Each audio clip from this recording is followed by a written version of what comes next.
Hello दोस्तों, आपके सामने एक बार मैं फिर लेकर आया हूँ एक नई वीडियो के साथ और नए एंटरटेनमेंट के साथ। आज पढ़ने को मिलेगा आपको कुछ प्रमुख समितियां और उसके अध्यक्ष। तो हमें कई परीक्षाओं में कुछ प्रमुख समितियां दे दी जाते हैं, उनके अध्यक्ष दिए जाते हैं, या हमें कुछ समितियां दी जाती हैं या उनके अध्यक्ष दिए जाते हैं। तो उन समितियों को याद करने के लिए मैं एक शानदार ट्रिक के साथ आप सभी के साथ आया हुआ हूँ और आपसे उम्मीद कर रहा हूं कि आपको मेरे ही साथ आज सभी समितियां एक साथ रखी जाएंगी। तो आते हैं अपनी समितियों पर। तो सबसे पहले जो समिति है वो संघ अधिकार शक्ति समिति और संघ संविधान समिति और राज्य समिति और उद्देश्य प्रस्ताव समिति। अब देखते हैं कि ये चार समितियां अगर हमारी परीक्षा में आ जाती है तो हमें कंफ्यूजन रहती है कि इसके अध्यक्ष कौन है। तो उसके अध्यक्ष हैं पंडित जवाहरलाल नेहरू।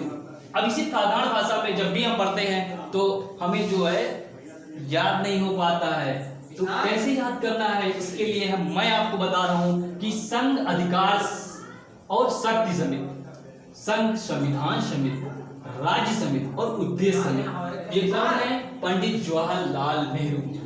तो संघ अधिकार, संघ संविधान, राज्य समिति और उद्देश्य, यानी कि जब युवा व्यक्ति होता है, जवान व्यक्ति होता है, ये जो जवाहर का जा है ये ले लीजिए यहाँ पे, और यहाँ से ले लीजिए आप अधिकार, यहाँ से आप लीजिए संघ और यहाँ से आप लीजिए राज्य और उद्देश्य।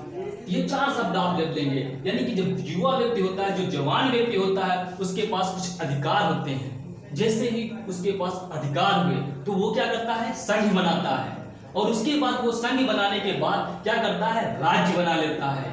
राज्य पर उसका क्या करना होता है? उद्देश्य एक होता है कि वो राज्य का कैसे संचालन करेगा। तो इसी तरह हम देखते हैं कि अधिकार और संघ और राज्य और उद्देश्य, ये चारों शब्द कौन करता है? ये चारों काम करता है जवान व्यक्ति। और जवान व्यक्ति से हमें याद करना है जवाहरलाल नेहरू।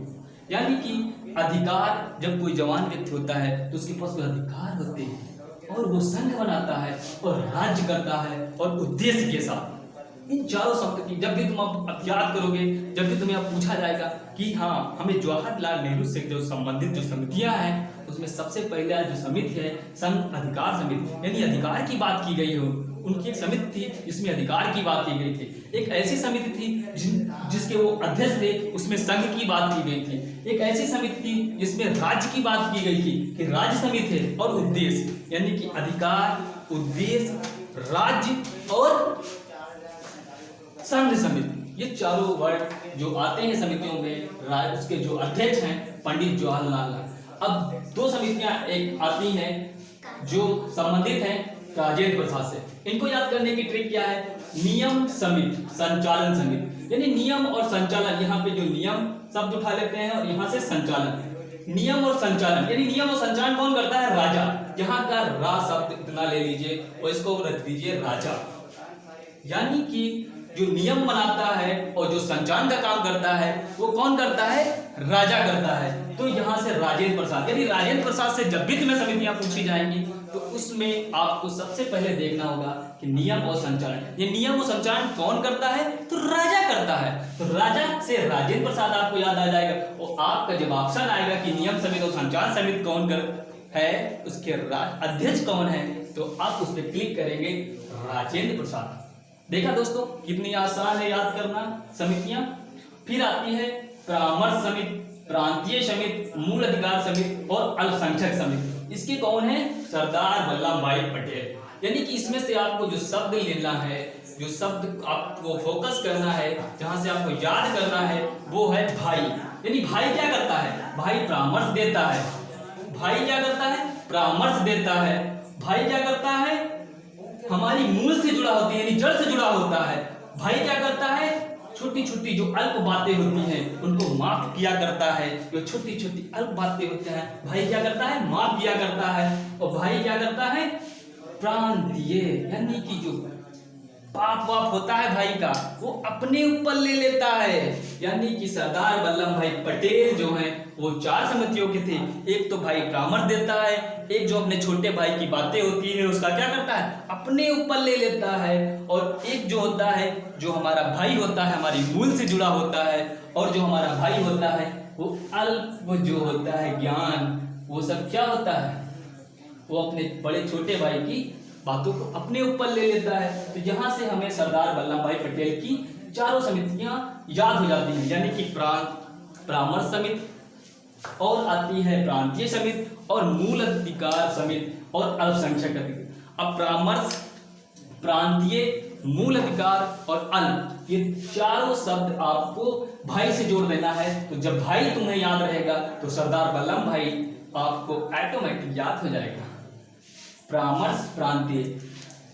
फिर आते हैं हम नीति निदेशक तत्व समिति जो है वो कौन है, इसके अध्यक्ष तो तेज बहादुर समप्रभु, यानी तेज प्रताप बहादुर समप्रभु जो हैं वो नीति निदेशक तत्व समिति के थे। यानी कि नीति कौन बनाता है, तेज व्यक्ति, यानी तेज व्यक्ति जो होगा वो क्या बनाएगा, नीतियां बनाएगा। तो इससे हमें समिति याद आ जाती है कि एक ही समिति थी जो तेज बहादुर समप्रभु की थी, वो नीति निदेशक तत्व समिति के ये अध्यक्ष बने थे। तो नीति कौन बनाता है, नीति बनाता है तेज व्यक्ति। काम किसको दिया जाएगा, नीति बनाने, कोई नीति बनाने को आपको कहा जाए तो कैसे बनाओगे, जब वो तेज व्यक्ति होगा उसी को कहोगे भैया वो बहुत तेज आदमी है, उसी को आप ये नीतियां बनाने का काम दो। तो इसी तरह जब भी तुम्हारे पेपर में आएंगे नीति निदेशक तत्व, तो तेज बात आएगी, तेज व्यक्ति नीति बनाता है, तो वहां पे आता है तेज बहादुर नाम। तो आप इस ऑप्शन को राइट करेंगे और आपका क्वेश्चन सही हो जाएगा। फिर बात आती है प्रारूप समिति। प्रारूप समिति तो आपको रट ही गया होगा, उसको बताने के लिए कुछ रखा नहीं है कि डॉक्टर भीमराव अम्बेडकर, इसको सीधे सीधे याद कर लें कि प्रारूप बनाने का काम जो किया गया है वो डॉक्टर भीमराव अम्बेडकर द्वारा किया गया है। फिर आती है एक लास्ट और अंतिम जो इम्पोर्टेंट हमारी समितियां हैं उसकी अध्यक्ष हैं, उसमें अंतिम आ रही है झंडा समिति। झंडा समिति थे जेपी कृपलानी। अब झंडा कैसे गाड़ोगे आप, आपको झंडा गाड़ना हो तो क्या होगी, कृपा होनी चाहिए, तो कृपलानी आपको याद आ जाएगा तुरंत कि जब कृपा होगी तो झंडा गाड़ पाएंगे। तो झंडा समिति के अध्यक्ष जो बने वो जेपी कृपलानी बने। और इसी तरह आपको हम आगे और भी वीडियो बताएंगे जो बहुत ही अच्छे ट्रिकों के साथ, वो आपको याद ही नहीं करना होगा, आपको रट जाएगा।